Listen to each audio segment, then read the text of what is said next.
Everyone, welcome back to my YouTube channel Chandana Sandeep Kannada vlog. ಎಲ್ಲರೂ ಕೂಡ ಆರಾಮಾಗಿದ್ದೀರಾ ಅಂದ್ಕೊಂಡು ಇವತ್ತಿನ ಈ ವ್ಲಾಗ್ನ ಸ್ಟಾರ್ಟ್ ಮಾಡ್ತಾ ಇದ್ದೀನಿ. ಇವತ್ತು ಬೆಳಗ್ಗೆನೇ ಎದ್ದು ಎಲ್ಲಿ ಹೋಗ್ತಾ ಇದ್ದೀನಿ ಅಂತ ನೋಡ್ತಾ ಇದ್ದೀರಾ. ಇವತ್ತು ಊರಿಗೆ ಹೊರಟಿದ್ದೀನಿ. ಅಮ್ಮನ ಕಡೆ ಕಸಿನ್ ಮ್ಯಾರೇಜ್ ಇತ್ತು, ಸೊ ಹಾಗಾಗಿ ನಾನು ಹೊರಟಿದ್ದೀನಿ ಊರಿಗೆ. ಅಗಸ್ತ್ಯ ಮತ್ತು ನಾನು ಇಬ್ಬರೇ ಹೋಗ್ತಾ ಇರೋದು, ಬಿಕಾಸ್ ಇದು ವೀಕ್ ಡೇಸಲ್ಲಿ ಇರೋವಂಥ ಮ್ಯಾರೇಜ್. ಸೊ ಹಾಗಾಗಿ ಸಂದೀಪ್ ಮತ್ತು ವಸಿಷ್ಠ ಬ್ಯಾಂಗ್ಳೂರಲ್ಲೇ ಇರ್ತಾರೆ. ನಾನು ಮತ್ತು ಅಗಸ್ತ್ಯ ಹೋಗಬೇಕು ಅಂತ ಪ್ಲ್ಯಾನ್ ಮಾಡ್ಕೊಂಡು ಹೋಗ್ತಾ ಇದ್ದೀವಿ. ಲಾಸ್ಟ್ ನೈಟೇನೆ ಸಂದೀಪ್ ಬುಕ್ ಮಾಡಿದ್ರು ಬಸ್ನ. ಸೊ ಹಾಗಾಗಿ ಬಸ್ನ ಇನ್ ಟೈಮ್ಗೆ ಕ್ಯಾಚ್ ಮಾಡಬೇಕು ಅಂತ ಸ್ವಲ್ಪ ಗಡಿಬಿಡಿಯಲ್ಲೇ ಹೊರಟಿದ್ದೀವಿ. ನಾವು ಹೋಗ್ತಾ ಇರೋದು ಅರ್ಲಿ ಮಾರ್ನಿಂಗ್ ಆಗಿರೋದ್ರಿಂದ ಟ್ರಾಫಿಕ್ ಸ್ವಲ್ಪ ಕಡಿಮೆ ಇತ್ತು. ಬಟ್ ನಾವು ಹೋಗೋ ರೂಟಲ್ಲಿ ನಮ್ಮ ಏರಿಯಾಕ್ಕೂ ಮೆಜೆಸ್ಟಿಕ್ಕಿಗೆ ಹೋಗುವಂಥ ರೋಡಲ್ಲಿ ತುಂಬಾ ಸಿಗ್ನಲ್ಸ್ ಇದೆ. ಸೊ ಹಾಗಾಗಿ ಸಿಗ್ನಲ್ಸ್ ಎಲ್ಲ ದಾಟ್ಕೊಂಡು ಹೋಗೋತ್ತಿಗೆ ತುಂಬಾ ಟೈಮ್ ಆಗಿಬಿಡ್ತು. ಒಂದು 5-10 ಮಿನಿಟ್ಸೇ ಲೇಟ್ ಆಗೋಯ್ತು ಅಂತ ಹೇಳ್ಬೋದು. ಇನ್ನೊಂದು ಸ್ವಲ್ಪ ಹೊತ್ತಾಗಿದ್ದರೆ ಬಸ್ ಮೂವ್ ಆಗಿಬಿಡೋದು. ಸೊ ಫೈನಲಿ ಬಸ್ನ ಹೇಗೋ ಕ್ಯಾಚ್ ಮಾಡಿದ್ವಿ. ಸೊ ಬೆಂಗಳೂರಿಂದ ಚಿಕ್ಕಮಂಗ್ಳೂರಿಗೆ ನಮ್ಮ ಪ್ರಯಾಣ ಸ್ಟಾರ್ಟ್ ಆಯಿತು.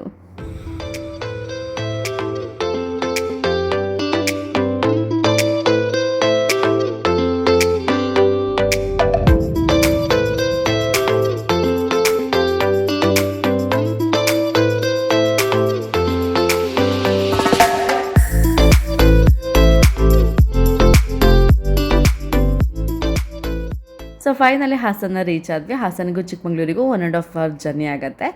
ಚಿಕ್ಕಮಂಗ್ಳೂರಿಗೆ ರೀಚ್ ಆದ ತಕ್ಷಣ ಪಪ್ಪ ನಮ್ಮನ್ನ ಕರ್ಕೊಂಡು ಹೋಗೋದಕ್ಕೆ ಬಂದಿದ್ರು.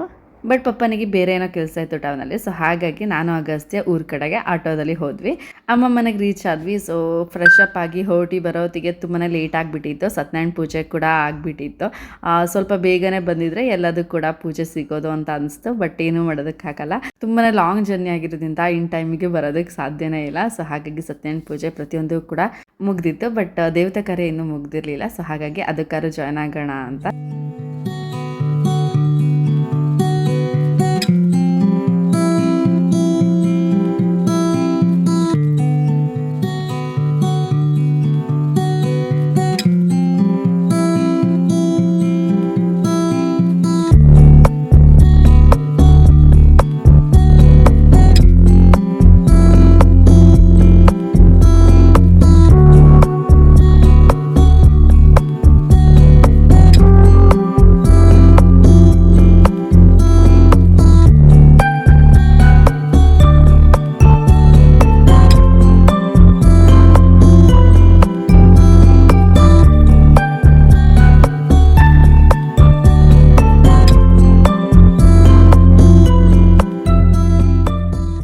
ಪ್ರೆಸೆಂಟೇಷನ್ ಎಲ್ಲ ಕೊಟ್ಟಾಯಿತು. ಸೊ ಇವಾಗ ಊಟಕ್ಕೆ ಹೋಗಬೇಕು. ಹಳದಿ ಫಂಕ್ಷನ್ ಎಲ್ಲ ತುಂಬ ಲೇಟಾಗಿ ಸ್ಟಾರ್ಟ್ ಆಗುತ್ತೆ. ಊಟ ಎಲ್ಲ ಮುಗಿದಾದ್ಮೇಲೆ ಒಂದು 3 o'clock 4 o'clock ಹಾಗೆ. ಅಷ್ಟರೊಳಗೆ ಒಂದು ಸ್ವಲ್ಪ ಕ್ಯಾಪ್ಚರ್ ಮಾಡ್ಕೊಳ್ಳೋಣ ಅಗಸ್ತ್ಯನ ಫೋಟೋನ ಅಂತ ನೋಡ್ತಾ ಇದ್ದರೆ ಫುಲ್ ಸರ್ಕಲ್ಸ್ ಮಾಡ್ತಾ ಇದ್ದ.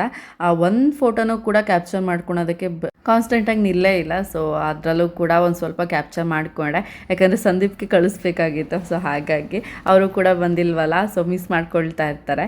ಸಣ್ಣ ಮಕ್ಳಿಗೆ ಫೋಟೋನ ಕ್ಯಾಪ್ಚರ್ ಮಾಡ್ಕೊಳೋದು ತುಂಬಾ ಕಷ್ಟ. ನನಗೆ ಒಂದೊಂದ್ಸತಿ ಅನಿಸ್ತಾ ಇರುತ್ತೆ, ಫೋಟೋ ಶೂಟೆಲ್ಲ ಮಾಡಿಸ್ತಾ ಇರ್ತೀವಲ್ಲ ಸಣ್ಣ ಮಕ್ಳದೆಲ್ಲ, ಸೊ ಹೇಗೆ ಮಾಡ್ತಾರಪ್ಪ, ಅವ್ರು ತುಂಬಾ ಪೇಷನ್ಸ್ ಬೇಕಾಗುತ್ತೆ ಫೋಟೋಗ್ರಾಫರಿಗೆ. ಸೊ ಈ ಥರ ಸರ್ಕಸ್ ಮಾಡ್ತಾನೆ ಇದ್ದ. ಸೊ ಫೈನಲಿ ಒಂದು 5 to 10 ಫೋಟೋಸ್ನ ಕ್ಯಾಪ್ಚರ್ ಮಾಡಿದ್ದೀನಿ. ತುಂಬಾ ಚೆನ್ನಾಗಿ ಬಂದಿದೆ. ಲಾಸ್ಟಿಗೆ ಅಟ್ಯಾಚ್ ಮಾಡ್ತೀನಿ ನೋಡಿ.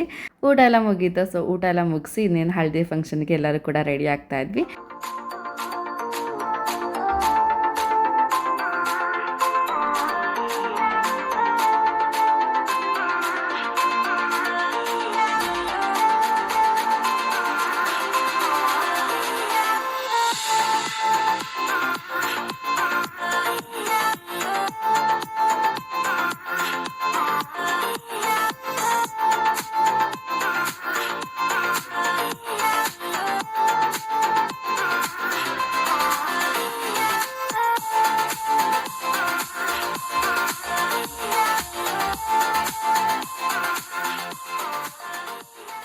ಇನ್ನೇನು ಹಳದಿ ಫಂಕ್ಷನ್ ಸ್ಟಾರ್ಟ್ ಆಗುತ್ತೆ. ಸೊ ಹಳದಿ ಫಂಕ್ಷನ್ಗೆ ಔಟ್ಸೈಡ್ ಸೆಟಪ್ ಆಗಿದೆ.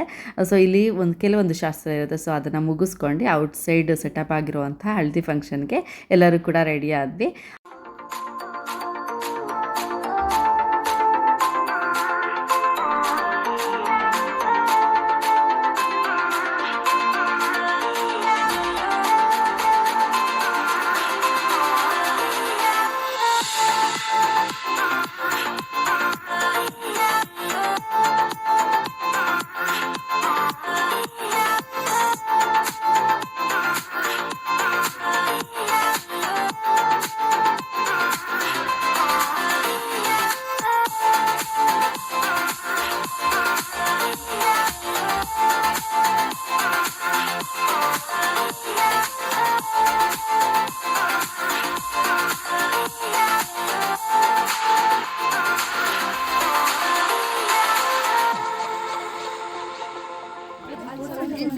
ಮೇಡಮ್ ಈ ಕಡೆ ನೋಡಿ.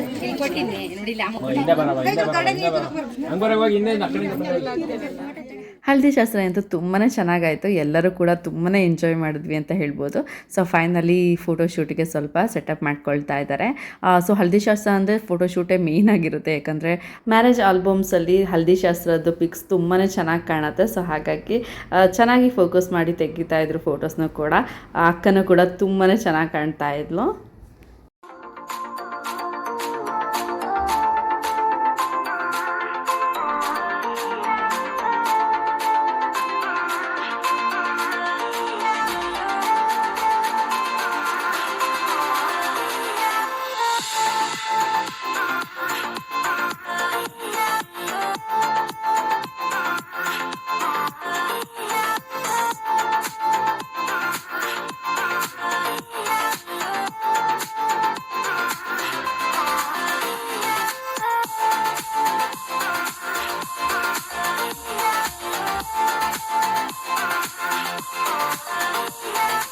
ನಮ್ಮ ಕಡೆ ಹಳದಿ ಶಾಸ್ತ್ರ ಎಲ್ಲ ಆದಮೇಲೆ ಮನೆ ಒಳಗೆ ಹಾಗೆ ಹೋಗೋಂಗಿಲ್ಲ. ಅಣ್ಣ ಅಥವಾ ತಮ್ಮ ಎತ್ಕೊಂಡು ಮನೆ ಒಳಗೆ ಬಿಡಬೇಕಾಗತ್ತೆ. ಸೊ ಈ ಥರ ಸಂಪ್ರದಾಯ ಇದೆ. ಫ್ರೆಂಡ್ಸ್, ನೀವೆಲ್ಲರೂ ಕೂಡ ಈ ವಿಡಿಯೋನ ಎಂಜಾಯ್ ಮಾಡಿದ್ದೀರಾ ಅಂದ್ಕೊಳ್ತೀನಿ. ಸೊ ನೆಕ್ಸ್ಟ್ ಮ್ಯಾರೇಜ್ ಬ್ಲಾಗ್ ಹಾಕ್ತೀನಿ. ಸೊ ನಾವು ಯಾವ ಥರ ಎಲ್ಲ ಹೊರಟಿದ್ವಿ, ಮದುವೆ ಹೇಗಾಯಿತು ಅನ್ನೋದನ್ನ ಕಂಪ್ಲೀಟಾಗಿ ನೀವು ಆ ವ್ಲಾಗಲ್ಲಿ ನೋಡ್ಬೋದು. ಸೊ ಅಂಟಿಲ್ ಸ್ಟೇ ಟ್ಯೂನ್ ಅಂತ ಹೇಳ್ತಾ ಇವತ್ತಿನ ಈ ವ್ಲಾಗ್ನ ಇಲ್ಲಿಗೆ ಎಂಡ್ ಮಾಡ್ತಾ ಇದ್ದೀನಿ. ಸೊ ನೆಕ್ಸ್ಟ್ ವಿಡಿಯೋದಲ್ಲಿ ಸಿಗ್ತೀನಿ. ಅಂಟಿಲ್ ಟೇಕ್ ಕೇರ್, ಬಾಯ್.